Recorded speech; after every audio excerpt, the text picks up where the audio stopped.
शाम को सभी लोगों ने एक साथ खाना खाते हैं और रात के लिए आराम करते हैं। ठीक रात के 2 बजे एक पिता जब जागते हैं और देखते हैं कि उनकी सयानी बेटी जो उनके साथ ही खाना खा के बगल के कमरे में सोई हुई थी वो वहाँ है नहीं। उसका दिमाग चकराता है कि आखिर लड़की गई कहाँ, रात के 2 बज रहे हैं।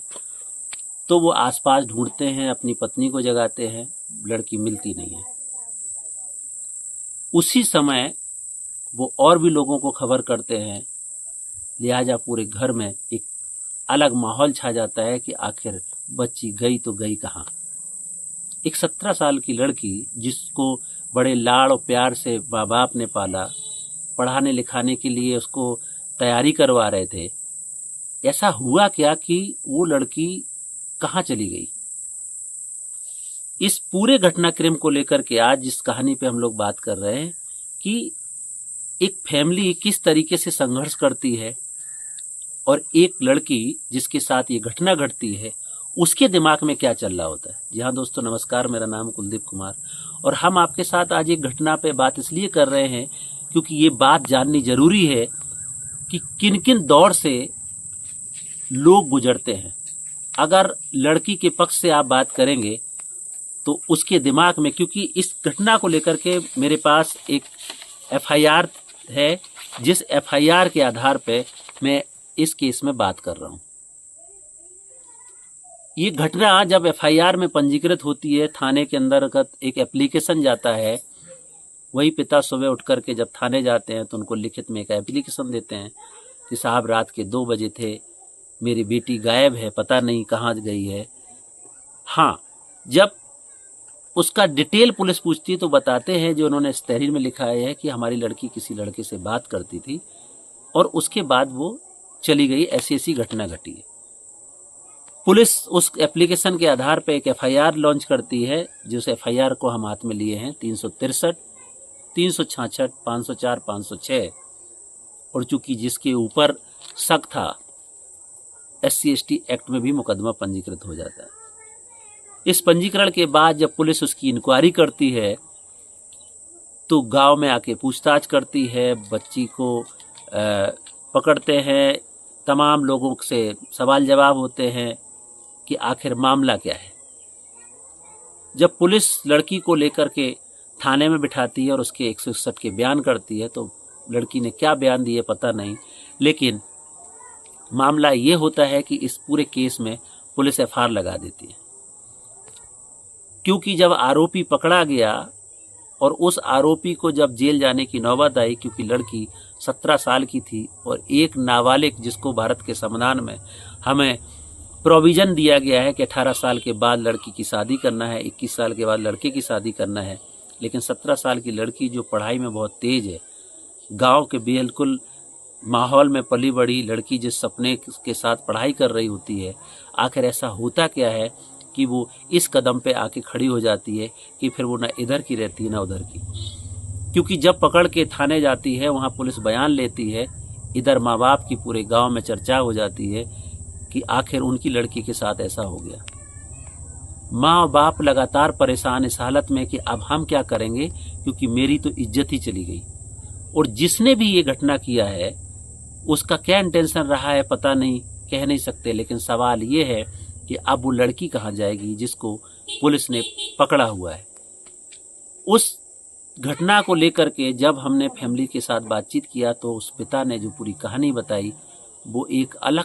दर्द देने वाली कहानी है। क्योंकि 17 साल की लड़की को जब वो पुलिस के सामने सुपुर्दगी होती है, वो बोलते साहब इसको लेकर के हम नहीं जाएंगे, हम ले जाकर के क्या करेंगे, क्योंकि हमारी बेइज्जती हो गई है, अब हम कहाँ रखेंगे, समाज हमें जीने नहीं देगा। उधर 1 स्टॉप सेंटर जहाँ लड़की को रखते हैं वो बोलते हैं कि आपको सुपुर्दगी की जाती है, आप लड़की को लेकर के जाइए, हम इसको नारी निकेतन नहीं भेज सकते। एक माँ और बाप जिसकी बेटी के साथ ये घटना घटी, उनके दिमाग में तमाम सवाल चल रहे हैं, क्योंकि जिस लड़की को बड़े प्यार से पाला था उसको ऐसे तो छोड़ नहीं सकते। लिहाजा माँ बाप का दिल पसीजता है और उस लड़की को एक्सेप्ट कर लेते हैं। जब लड़की को एक्सेप्ट करके घर लाते हैं तो उसकी मानसिक स्थिति, अब एक युवा, अगर हम एक युवा के एंगल से देखते हैं, एक लड़की के एंगल से देखते हैं, जिसका अपना राइट टू चॉइस का मामला हो सकता है, जो अपने हिसाब से अपनी ज़िंदगी जीना चाहती है,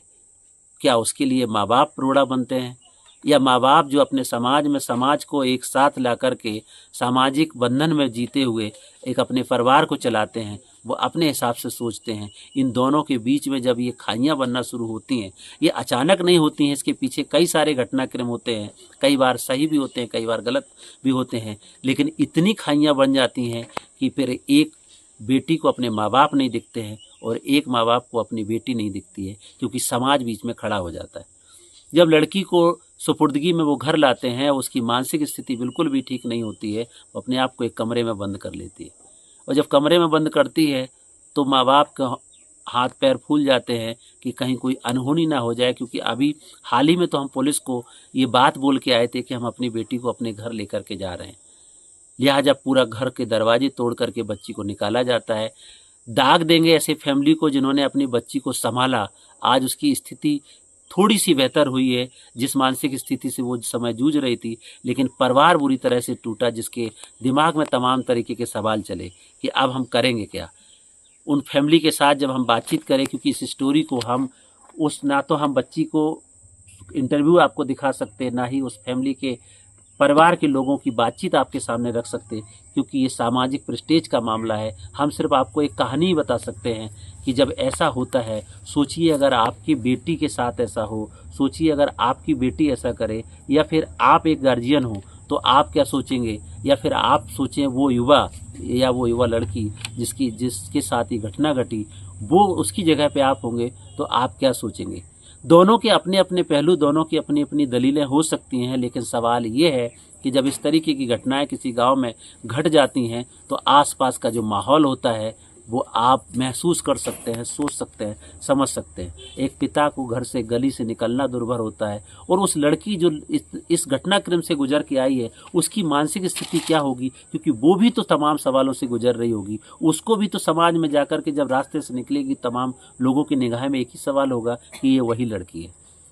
17 साल की उम्र के बाद, 18 साल के बाद शादी करने की प्लानिंग वही माँ बाप करते हैं, तो जहाँ पे भी लड़का देखने के लिए जाते हैं, उनके यहाँ पे कोई ना कोई इस तरीके से प्रतिक्रिया दे देता है कि उस लड़की के साथ तो ऐसी घटना घटी थी, तो शादी करने के लिए लोग इनकार कर देते हैं। अब गांव के माहौल में वो फैमिली क्या करे जिसने अपनी बच्ची को इस तरीके से पाला, इस तरीके से बड़ा किया, लेकिन क्योंकि ये शहर का माहौल तो है नहीं कि ये लड़की अपनी मर्जी से कहीं चली जाएगी। समाज की एक सामाजिक पृष्ठभूमि होती है जहाँ 4 लोग इकट्ठा होकर के एक पारिवारिक रिश्ता बनते हैं, जहाँ पर उनको ले जा कर के 1-2 परिवारों के रिश्ते जुड़ते हैं और फिर ये रिश्तेदारी आगे बढ़ती है। लेकिन इस पूरे माहौल में जो आज की परिस्थिति ये बनी हुई है कि लोग बोलते हैं बेटी बचाओ और बेटी पढ़ाओ, आज लोग बेटी बचाने की बात कर रहे हैं या बेटी पढ़ाने की बात कर रहे हैं। जब बेटी को पढ़ाते हैं, बेटी अपने राइट टू चॉइस की बात करती है, तो सवाल समाज बीच में खड़ा हो जाता है, समाज उसको अपने हिसाब से नहीं जीने देता है। और अगर समाज के हिसाब से चलते हैं तो इस तरह की घटनाएं घट जाती हैं कि दूसरे लोग अपनी बच्चियों को घर से निकलना नहीं देना चाहते हैं। क्या इस माहौल से हमारे देश की जो आधी आबादी है वो बराबरी के दर्जे पे आ पाएगी, वो समानता के सिद्धांत पे आ पाएगी, या फिर समाज ऐसे ही जाल में फंसा रहेगा कि आज इनके साथ हुआ कल उनके साथ हुआ। लेकिन उस माँ बाप क्या करे जिनको दूसरे के घर पे जाके जब लड़की का हाथ लेकर के जाते हैं तो कोई तैयार नहीं होता है। ऐसी परिस्थिति में क्या करेंगे। मुझे लगता है कि इस तरीके के तमाम सारे केसेस जो होते हैं, आए दिन कई केसेस एफआईआर में तब्दील होते हैं, कई केसेस एफआर में तब्दील हो जाते हैं, कई केसेस कोर्ट तक जाते हैं। जिस केस में सच्चाई होती है, जिस केस को सच्चाई के साथ लड़ा जाता है, उसमें तो न्याय मिलता है, लेकिन बहुत सारे केस बीच में ही डिस्ट्रॉय हो जाते हैं, कंप्रोमाइज़ हो जाते हैं, समझौते हो जाते हैं। एफआर लगा के पुलिस उसको झूठा साबित कर देती है, लेकिन वो एक रिकॉर्ड बन के रह जाते हैं जो तमाम लोगों के लिए बहुत अलग तरीके की सीख पैदा करते हैं। ये कहानी भी जिस लड़की की हम आपके साथ साझा कर रहे हैं, उसने तमाम तरीके के सवाल खड़े किए हैं दोनों पक्षों से। लड़की के पक्ष से आप देखते हैं तो अलग तरीके के सवाल,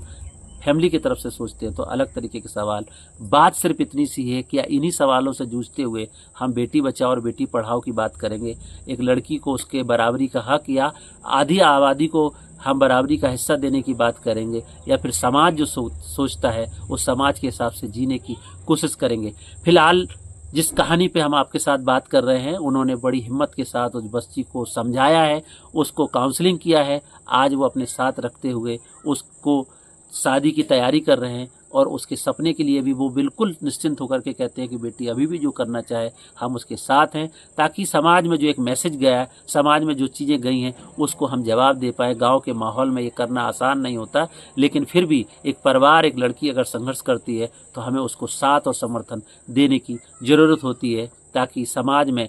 इस तरीके की जो भ्रांतियाँ हैं, समाज में इस तरीके की जो घटनाएँ हैं, उन पर विराम लगे और समाज में गांव से आने वाले लड़के और लड़कियां, गांव के समाज में रहने वाले लोग भी इज्जत और सम्मान के साथ जी सकें। आज की कहानी तमाम सवाल छोड़ती है और ये सवाल हम आपके ऊपर छोड़ते हैं कि आप उसको किस अंदाज से देखते हैं। लेकिन घटना तो घटी, सच्चाई क्या है वो आप अपने अपने पहलुओं से सोच सकते हैं। आज की कहानी में इतना ही, कल फिर मिलेंगे, तब तक के लिए नमस्कार, जय भीम, जय संविधान।